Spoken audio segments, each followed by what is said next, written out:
Hello विद्यार्थी मित्रों, आज हम बात करेंगे। एक पुस्तक लग रही है बीए पार्ट सेकंड में, साहित्य में, हिंदी साहित्य में, जिसका नाम है सात एकांकी।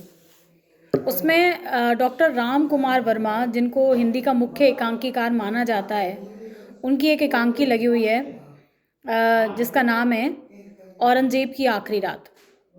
तो आज हम राम कुमार वर्मा के बारे में बात करेंगे और एकांकी के बारे में थोड़ी सी बात करेंगे, चर्चा करेंगे कि क्या कहानी है या किस तरह की जो घटनाक्रम है वो है और कौन से पात्र हैं कहानी के, और राम कुमार वर्मा की अपनी जो इंडिविजुअल विशेषताएं हैं, उनकी व्यक्तिगत विशेषताएं हैं या उनकी रचना धर्मिता है, वो किस तरह की है, उसके बारे में थोड़ी सी बात करेंगे। तो आप सभी जानते हैं कि जो राम कुमार वर्मा हैं वो छायावादी काव्य धारा के महत्वपूर्ण कवि माने जाते हैं, महत्वपूर्ण आलोचक माने जाते हैं, और हिंदी एकांकी में उन्होंने जो उसकी शिल्प विधि है उसको बहुत ही सुदृढ़ और उसको एक तरह से निखारने का, मांझने का जो काम है वो उनके द्वारा किया गया है। और हिंदी जो नाटक है या हिंदी एकांकी जो है, उन्होंने पाश्चात्य नाटक या एकांकी के समकक्ष उसको लाकर खड़ा कर दिया। हम सभी जानते हैं कि पाश्चात्य जगत में नाटकों का विकास हमारे यहाँ से पहले प्रारंभ हो गया था। वहाँ उत्कृष्ट नाटक लिखे जा रहे थे और उसके बाद हमारे यहाँ जो ये परंपरा है वो प्रारंभ हुई। तो उन्होंने हिंदी एकांकी और नाटक में परिवर्तन किया, शिल्प जो विधान है उसमें, और उसके माध्यम से उन्होंने उस स्तर पर उसको ला दिया, गुणात्मक दृष्टि से उस स्तर पर ला दिया कि वो पाश्चात्य जगत का जो नाटक है उनके समकक्ष जो है उनको माना जा सकता है। दूसरी बात ये कि स्वतंत्र विधा के रूप में उसको स्थापित करने में भी बहुत महत्वपूर्ण जो योगदान है वो राम कुमार वर्मा के द्वारा दिया गया और एक गरिमामयी स्थान उन्होंने प्रदान करवाया हिंदी एकांकी को।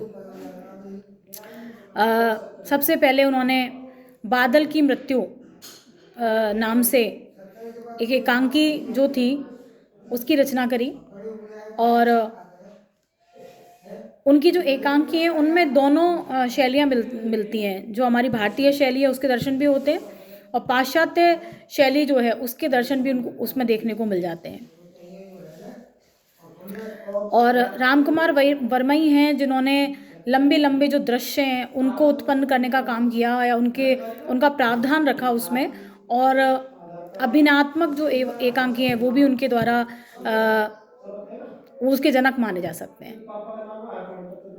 उनकी जो महत्वपूर्ण एकांकी हैं उनमें से पृथ्वीराज की आंखें हैं, चारुमित्रा है, रेशमी टाई है, विभूति है, दीपदान है, महोत्सव है, और कौमुदी महोत्सव है, और किरण, सप्त किरण है।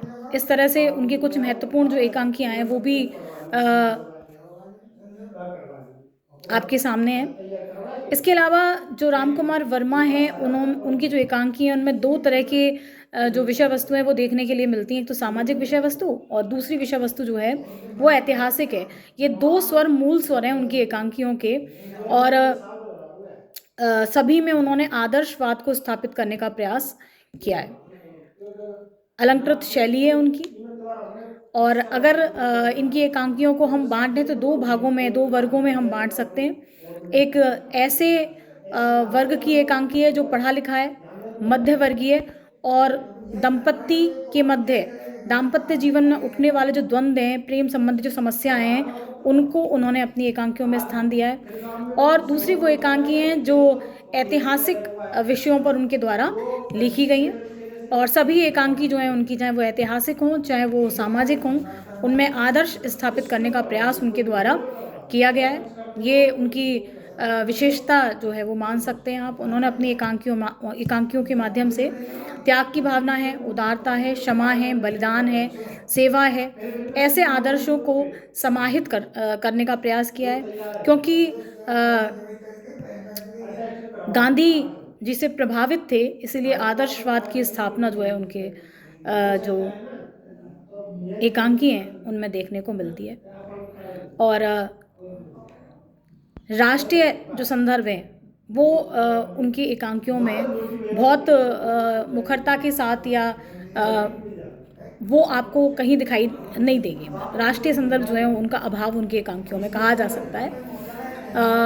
अब बात करते हैं औरंगजेब की आखिरी रात एकांकी की। बहुत महत्वपूर्ण एकांकी है औरंगजेब की आखिरी रात, और एकांकी कला का एक बहुत ही उत्कृष्ट उदाहरण इसको माना जा सकता है, जिसमें जो औरंगजेब है उसके व्यक्तित्व के दो भाग देखे जा सकते हैं।